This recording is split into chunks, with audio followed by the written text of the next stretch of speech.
Guys, oh. Wala pa silang ano, umaamo si Leo. Ito si Claire de la Puente.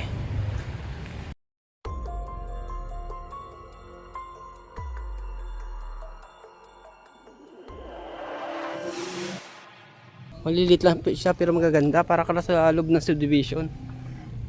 Ito. Pasukin ko nga ito. Ito mo, may gate po. Yun na, tapos Diaz. Si Diaz, sino nakalagay Diaz? Quadrado po, Diaz. Mga Diaz family, ang ganda oh. Para ka nasa loob ng subdivision.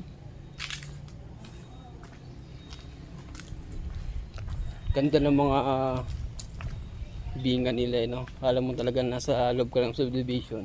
Mas maganda pa sa bahay mo. Ay. Ito, mas maganda rin to. Ayun oh. Maganda rin yan. Ito, maganda rin to. Terrace po. Yan. Lahat pa dito mo. Ganda oh. Bahay na bahay no. Kaniplit. Contreras. Ikot ka rito. Ayun. Ito. Sino dito?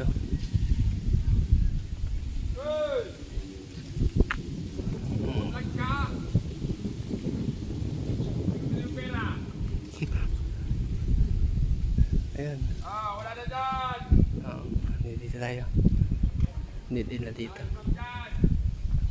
May aswang daw dito. May aswang. Natin aswang. Ang ganda. Ayan o.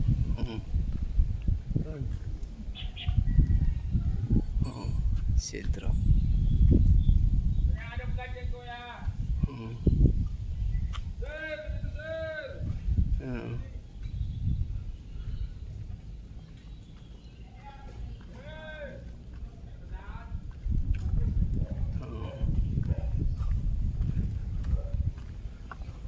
Ayan guys, dami gaganda rito.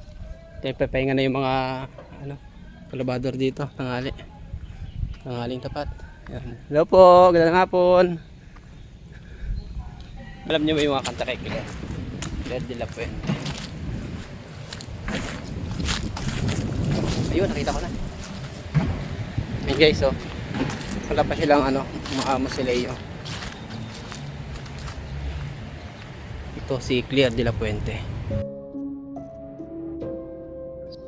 Si Claire de la Puente ay kilalang Pilipina OPM singer na tinaguriang Jukebox Queen at isa sweetest voice dahil sa kanyang malambing at malakaring kapinter na boses.